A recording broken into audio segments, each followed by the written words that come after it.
Hello నేను మిస్సెస్రావు. సంక్రాంతి బరిలో విజేత ఎవరంటే క్లియర్గా మెగాస్టార్ చిరంజీవి మనశంకర వరప్రసాద్ గారు అనేది అందరూ చెప్తారు ముక్తకంఠంతో. ఆయన సినిమా థియేట్రికల్ రన్ను ఊహించినటువంటి విధంగా ముందుకెళ్తుంది. 3 సినిమాలు ఆ సినిమాతో ఉన్నప్పటికీ కూడా మెగాస్టార్కి ఉన్నటువంటి క్రేజ్, సుదీర్ఘకాలం పాటు ఆయన సినిమాల్లో సంపాదించుకున్నటువంటి అభిమానులు, వీళ్ళు థియేట్రికల్ రన్ని అన్స్టాపబుల్గా తీసుకెళ్ళిపోతున్నారు. దీంతో అనూహ్యమైనటువంటి కలెక్షన్స్ వస్తున్నాయి. 300 crores క్లబ్ని దాటి వెళ్ళిపోయింది. ఇప్పుడు 400 దిశగా నడుస్తుంది అనేటువంటి టాక్ ఉంది. ఫ్యాన్స్ మాత్రం 500 crores అని అంటున్నారు.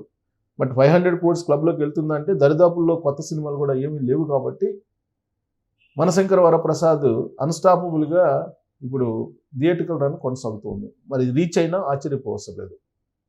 ఇదంతా ఒక ఎత్తు అయితే అల్లు అరవింద్, అల్లు అర్జున్ ఆకాశానికి ఎత్తేస్తున్నారు చిరంజీవి గారిని. రీసెంట్ వరకు కూడా అల్లు కాంపౌండ్కి మెగా కాంపౌండ్కి మధ్య గ్యాప్ ఉంది అనేది సర్వత్రా వినిపించింది. కానీ ఇప్పుడు అల్లు అర్జున్ బ్లాక్ బస్టర్ కాదు ఈ సినిమా, ఇది మెగా బస్టర్ అని చెప్పేసి అంటున్నారు.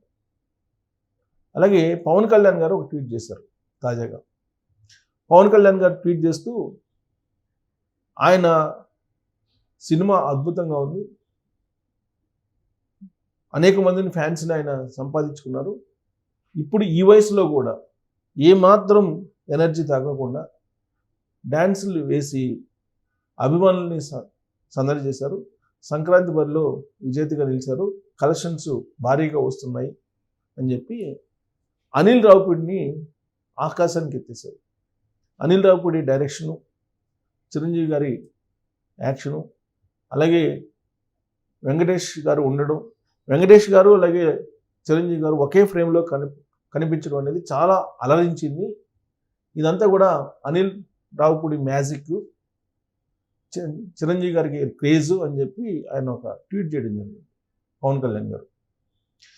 అనిల్ రావిపూడిని మ్యాజిక్ అని చెప్పి ఎప్పుడైతే పవన్ కళ్యాణ్ గారి ట్వీట్ నుంచి వచ్చిందో ఆ వెంటనే నెక్స్ట్ అనిల్ రావిపూడి గారి సినిమా పవన్ కళ్యాణ్ తోటి అని చెప్పి ఫ్యాన్స్ ఫిక్స్ అవుతున్నారు.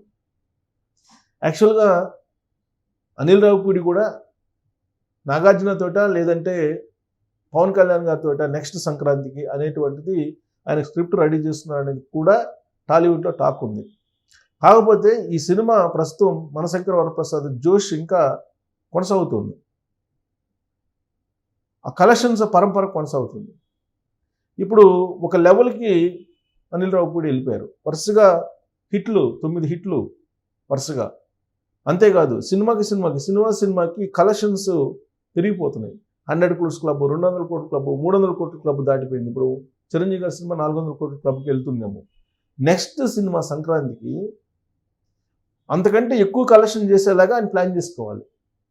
సో ఎదిగే కొంది బాగా బాధ్యతలు పెరుగుతాయి, అలాగే ఫ్యాన్స్ హోప్స్ కూడా పెరుగుతాయి, ఎక్స్పెక్టేషన్స్ పెరుగుతాయి. దాన్ని దృష్టిలో పెట్టుకొని ప్లాన్ చేసుకోవాలి అనిల్ రావిపూడి. అందుకే పవన్ కళ్యాణ్ అయితే ఆ రేంజ్లో ఉంటుంది అనేటువంటి ఒక ఆలోచన అనిల్ రావిపూడి చేస్తూ దానికి తగినటువంటి స్క్రిప్ట్ని తయారు చేస్తున్నారు అనేది ఒకటి టాలీవుడ్లో చక్కర్లు కొడుతున్నటువంటి న్యూస్. ఆ సినిమా పేరు కూడా పవర్ స్టార్ అనే యాంగిల్లో ఉండేలాగా ఉంటుంది సినిమా. పవన్ కళ్యాణ్ గారిని ఎలా చూపించాలి స్క్రీన్ మీద అనేది బాగా తెలుసు అనిల్ రావిపూడికి. చిరంజీవి గారిని ఎలా చూపించాలో తెలుసు కాబట్టి చూపించారు. ఇప్పుడు చిరంజీవి గారి కంటే కూడా ఎక్కువ కలెక్షన్స్ నెక్స్ట్ సినిమాకి రాబట్టాలి అని అంటే ఒక పవర్ స్టార్ పవన్ కళ్యాణ్ తోటి సినిమా తీస్తేనే అది సాధ్యము అనేది అనిల్ రావిపూడి. అంటే Anil Ravipudi magic plus power star power రెండు కలిస్తే 500 crores క్లబ్బు దాటి వెళ్ళడం అనేది అంత పెద్ద కష్టమేం కాదు. ఆ ఈక్వేషన్స్ తీసుకొని ఇప్పుడు పవన్ కళ్యాణ్ గారిని దృష్టిలో పెట్టుకొని ఒక స్క్రిప్ట్ తయారవుతుంది, అనిల్ రావిపూడి స్క్రిప్ట్ని తయారు చేస్తున్నారు అనేది కూడా ఒకటి టాలీవుడ్లో బాగా చక్కలు కొడుతున్నటువంటి ఒక న్యూస్. అయితే అనిల్ రావిపూడిని ఈ మధ్యకాలంలో కొంతమంది జక్కన్నతోటి పోలుస్తున్నారు. కానీ జక్కన్నతోటి మీరు పోల్చొద్దు, అంత గొప్ప డైరెక్టర్ తోటి. ఆయన తెలుగు సినిమాని ప్రపంచవ్యాప్తం చేశారు రాజమౌళి గారు. కాబట్టి రాజమౌళి గారితో పోల్చొద్దు. ఆయన హిట్లు కొట్టారు, నేను హిట్లు కొట్టాను, అంత మాత్రం చేత రాజమౌళి గారితో పోల్చొద్దు. ఆయన ఒక సినిమా ఇండస్ట్రీకి డైరెక్షన్లో ఒక ఐకాన్. ఆయన తెలుగు సినిమా ఇండస్ట్రీని ప్రపంచవ్యాప్తం చేశారు. ఆ స్థాయి వాళ్ళతో నేను పోల్చుకోవడానికి సిద్ధంగా లేనని చెప్పి అనిల్ రావిపూడి చాలా వినమ్రతగా చెప్పారు. అలాగే చిరంజీవి గారితో సినిమా తీసి హిట్ కొట్టడం కూడా మామూలు విషయం కాదు. ఎందుకంటే వెటరన్ హీరోస్ వీళ్ళంతా, బాలకృష్ణ గారు కానీ, లేదంటే చిరంజీవి గారు కానీ, వెంకటేష్ గారు కానీ, వీళ్ళంతా వెటరన్ హీరోస్. వాళ్ళ ముందు ఆయనకు కావాల్సినటువంటి విధంగా నటనని తీసుకోవడం అనేది అంత ఈజీ కాదు. వాళ్ళు ఇన్వాల్వ్ అవుతుంటారు కొన్నిట్లో.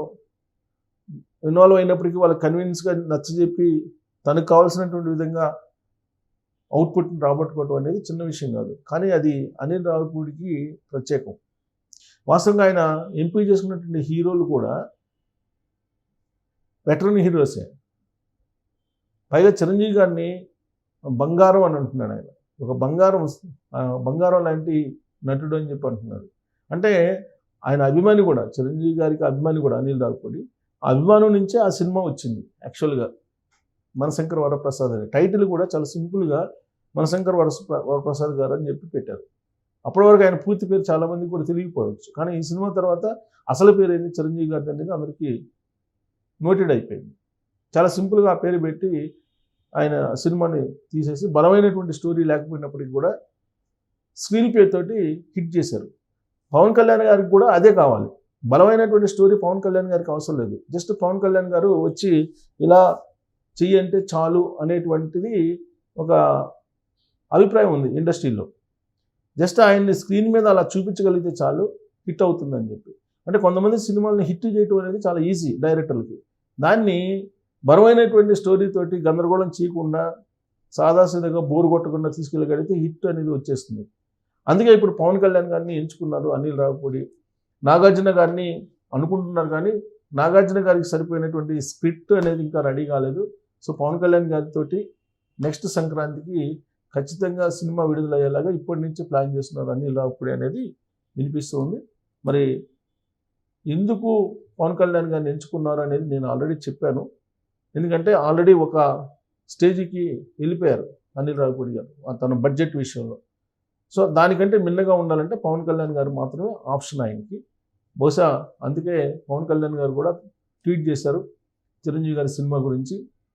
అద్భుతంగా ఉందని చెప్పి, అనిల్ రావిపూడి అద్భుతమైన డైరెక్షన్ అని చెప్పి చెప్తూ, చిరంజీవి గారికి 70+లో 73 ఇయర్స్లో కూడా ఆయన అలా ఎనర్జెటిక్గా స్టెప్స్ చేస్తున్నారంటే ఆయన అలరించడం అంటే మామూలు విషయం కాదని చెప్పి ఆయన ట్వీట్ చేయడం జరిగింది. అటు అల్లు అరవింద్ కానీ, లేదా అల్లు అర్జున్ కానీ, లేదంటే పవన్ కళ్యాణ్ గారు కానీ, వీళ్ళందరూ కూడా ఇప్పుడు మనశంకర్ వరప్రసాద్ సినిమా గురించి ట్వీట్ల రూపంలో, సోషల్ మీడియా రూపంలోనూ ఇప్పుడు మాట్లాడుతున్నటువంటి క్రమంలో అదొక ప్రమోషన్ లాగా ఉపయోగపడుతుంది. అందుకే థియేట్రికల్ రన్ను అన్స్టాపబుల్గా నడుస్తూ ఉంది. మరి అది 400 కోట్ల వరకు ఆగిపోతుందా, లేదంటే 500 కోట్ల వరకు రీచ్ అవుతుందా అనేది మీరు ట్రోల్ చేయొచ్చు. Thank you.